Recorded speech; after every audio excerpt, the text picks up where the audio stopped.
Employers and managers who had to fire their best employee. What happened? Story 1. Had a great waiter, Robert. Fucker could run circles around the entire staff. He knew the kitchen as well. Could jump in at prep and assist if we got backed up, and still tend his tables. Dumbass put a $3 bottle of White Zinfandel in his backpack, right in front of a security camera while the owner was sitting at the bar eating. He was a student and working part-time. He had to be bringing in $300 to $500 in cash a week. People are really bad at judging risk versus reward. This story is doubtlessly all too common. Story 2. Corporate set a trap and baited him into stealing. He was a great guy, fun and interesting, easy to get along with. He would volunteer to take the early shifts and open the store. He'd receive the new inventory and stock the shelves himself. His cash was always correct and he never did anything wrong. Until he did. One morning he opened the new stock shipment and loaded the shelves. There was an extra item in the box that wasn't listed in the manifest. The correct procedure was to add it to the inventory and put it on the shelf. He instead opted to claim it wasn't there and took it home. The perfect crime, right? I had to fire him the next day, and it sucked. To be fair, integrity is what you do when no one is looking. Story 3. I wasn't the manager, but we had a supervisor who was a rising star in the company, who turned a struggling operation into one that was running well under budget and was generally easy to work with. We also had a mechanic who was a lazy sack of shit. Nobody could ever find him.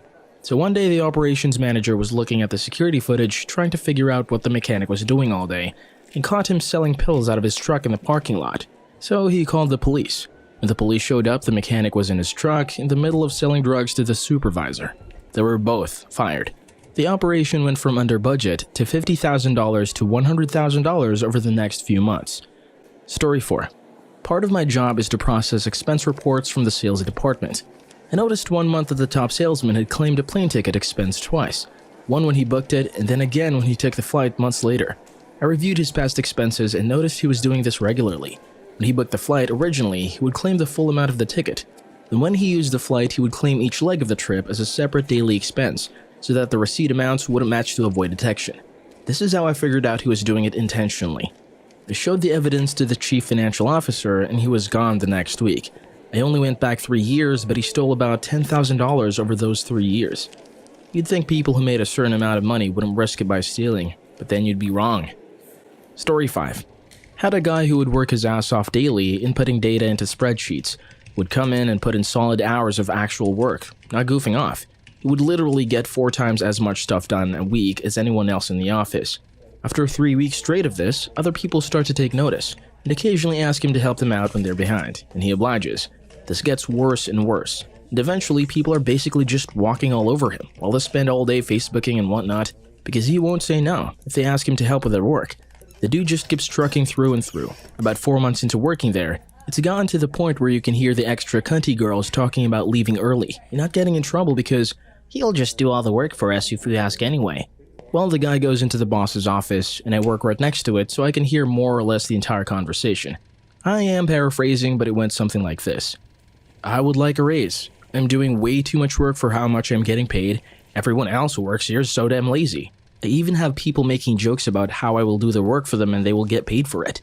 Well, I can sympathize with you, but you have to understand, I can't just give you a raise. If I give you a raise, I would have to explain to everyone why you got a raise and they didn't. You could tell them it's because I'm doing half of their work for them while they look at stupid memes. I'm sorry, it just wouldn't work out well. Well then, are there any positions available above mine that I could apply for a promotion to? I don't think we can really look into a promotion this early into you working here. You would need time to properly evaluate your work ethic. Seriously. You seriously just said that to me. I'm not going to break my back doing an entire office's work for a company that doesn't give 2 shits about me. You and this entire office can go fuck themselves. He walks out of the office fuming mad and yells, "Hey everyone, boss just denied my raise. So no more leaving work early for any of you lazy fuckheads because I fucking quit." It was like a scene from Office Space, only in real life. Story 6. I used to work for Dell back from 1998 to 2000 in their sales department. This is just right before people ordered online, so it was still a call center. To make a really long story short, I was one of their best sales reps, top 3 every month. I was making about $5,000 a week as a 23-year-old. They decided to replace me and most of my team with temporary workers, making $11 an hour and no commissions. Only I didn't know this. I was given a great opportunity to train a new class of incoming salespeople. Little did I know I was training our replacements. Once they hit the floor and were running, they fired me and about 200 other salespeople. Fuck Dell. Now then, a few years later, even the temporary workers got fired, so they could move all those jobs to a call center in India. Story 7. He was one of my best weekend workers, dependable, always on time, and really good at his job. I got a call from my management on a July 4th saying, "We're going to need to find a replacement for the name." I say, "Why? Did he find a better job?" My management, "No, he was arrested for murder last night." Let's just say I didn't have the chance to fire him. I was dumbfounded when I got that call. Story time. So the story behind it is, a friend of the victim was worried when the victim wasn't answering calls or texts. She got in touch with the landlord of the facility expressing her concerns. They enter the apartment and find her face down in the bathroom with her wrists duct taped and duct tape around her mouth and nose. She was already dead by the time they got to her. The place had been rummaged through. While my employee lived right above her, and just by asking him simple questions about it, the police became suspicious of him and obtained a search warrant for his apartment. They found some of her clothing along with a missing money jar of hers as well as duct tape. He was arrested that night in front of a camera crew in his work uniform of all things. Now he's sentenced for the crime and is on suicide watch in jail. The shame is, he killed a woman who had terminal cancer. It never came out what his motive was behind it, probably the money jar they found in his apartment. Story 8. Not me, but I was working in retail, and one of the customer service guys was being groomed for management. He'd been there for a while, was trusted to count money and with a safe combination, opened if managers couldn't, etc. He was a cool black guy. His race is important to the story, but a bit cocky and arrogant. My cousin also worked there, who was also cocky and arrogant. Anyway, my cousin put in his 2 weeks but wasn't being a bad employee. My cousin didn't like the soon-to-be manager because they were pretty similar in a lot of ways. They clashed because of it. My cousin last week, unprovoked, he approaches the guy and says, "You look like a big black dildo." The guy walks up to my cousin, puts his finger to his head, and says, "Do you have a problem with me?" It ended there with my cousin walking away, then reporting he was threatened. Because a finger made contact, the guy was fired. My cousin was a dick and didn't regret it, and laughed about it with my other friends, who were also dicks. So a real dick accused a not real dick of being a not real dick? Then a dickish thing happened and a lot of dicks were happy about it? Story 9. He was our fastest forklift operator. The guy could get a truck loaded in 7 to 15 minutes, but he started developing a shitty attitude and we just couldn't work with him. The new operators have taken 30 to 45 minutes to get a truck loaded. They're legitimately a little dumb and have a hard time reading. I don't know if it was worth it. To be honest, he probably developed an attitude because he was tired of getting paid the same as those who take twice as long as him. Story 10. Top manager for a retail job I worked at lost her keys to the store that also had the keys to all the registers on the key ring. The registers started going short or would be empty aside from the change and dollar bills in the drawer. This went on for months. Corporate found out after installing a new set of security cameras overnight without her knowledge. She enlisted a group of sales associates to do most of the dirty work, but they found out she was the ringleader when they found out all the sales associates would bring her the stolen money, and she would dole it out after taking her cut. Story 11. Worked in a restaurant at a hotel chain. Management regularly found meaningless reasons to suspend various employees or cut hours. This one guy had been there almost 13 years. Clients loved him. Staff appreciated his presence, and he often came to the rescue of anyone requiring help. Everyone could depend on him, and he supported everyone. He had, like everyone in a restaurant, bumped heads with management now and again. Like everyone. In one particular season, they decided they were going to groom him in the eventuality to take on more responsibility. His position would eliminate his right to tips, but it came with insurance, a retirement plan, and steady pay. He had kids and was in his mid-40s, so it all made sense why someone would take that job. He would, however, no longer be in the union. Fast forward to the day after his training is complete. The guy comes in with his management uniform and all. Some waiters call in sick, and instead of him calling in another employee, he decides he was going to handle a few tables and the management responsibilities. At the end of the shift, the hotel manager summons the guy into his office, like the boss of his boss. They fired him straight away. He was escorted out of the building, and our boss said there were strict rules of management working at tables harmed the hotel's image. It was complete bullshit. He had maybe taken 2 tables and split the rest amongst the rest of the staff. Everyone basically agreed they promoted him just to get him out of the union to be able to fire him. Several employees left shortly after for other various reasons. It was a sort of shaking up the coop, and anyone who wouldn't fall in line would be shown the door. Today, that restaurant no longer exists. They closed down maybe 2 years later and rebranded the restaurant from American Steakhouse to Italian or French dining. New cooks, new waiters, new management. It was just sort of the catalyst or the first domino. Story 12.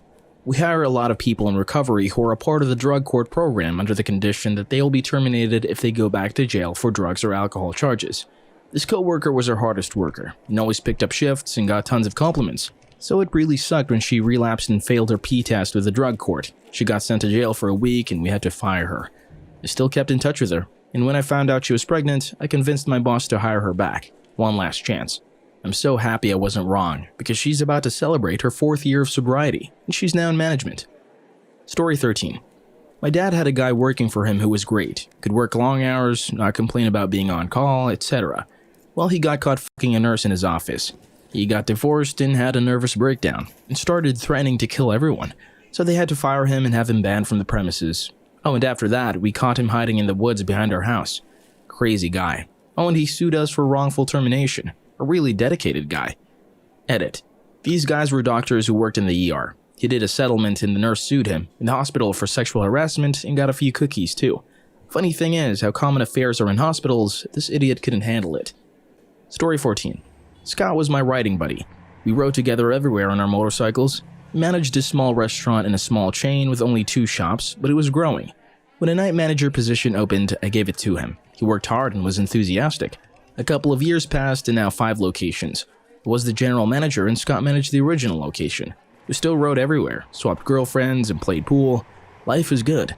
Scott began to miss the rides we had planned because he was working. He really was a hard worker, with tireless energy. I soon noticed he was working so hard because he was understaffed. His employee turnover rate was high. I initially thought it was because of the young employees that typically applied at that location, but there was more to it. I started spending more time around him, and noticed he was, when he thought I wasn't looking, a tyrant boss to the kids that worked there. Kids left and right, he covered it up by working more himself. Overworked, he became exhausted and an even worse boss. I gave him some time off and sent inexperienced employees to work with him on training and communication. I thought he was absorbing it, but I got reports back that he was worse than ever. I sat and talked with him. A serious, job-threatening talk. He argued and said it was under control. I took his keys and handed him a box of his belongings. This is long ago, the early 80s. As the recession wound down, I was able to find a better gig more suited to my skills and education. I heard from him a couple times, usually looking for something, a fake recent reference, co-signing for a loan, etc. I don't do that for anybody. Last year, I got a sad call from him, saying he wished we had stayed in touch. He was calling from his deathbed as cancer ate the last of him away. I have always felt that it was my hiring him to a position he wasn't really ready for that started him down the road from being an enthusiastic, bright-eyed kid full of hope and integrity to the sad, narcissistic bill collector he became. I don't actually blame myself for the arc of his life. We each are responsible for our own choices. It's just that I can't help but feel that I missed something, some opportunity to steer him in a happier direction. Story 15. I managed a coffee shop or bakery. My best employee was this kid named Alexis.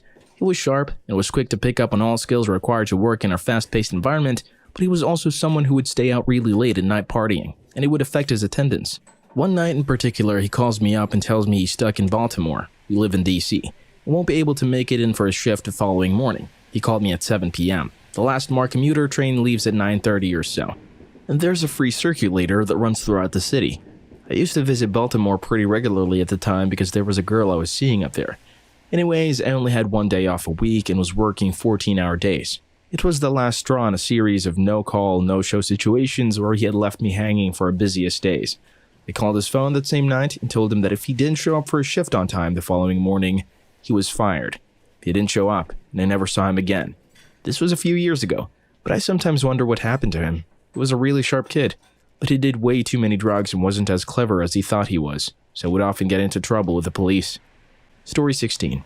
Not me, but a story when I worked at Disneyland a long time ago, in attractions, or rides.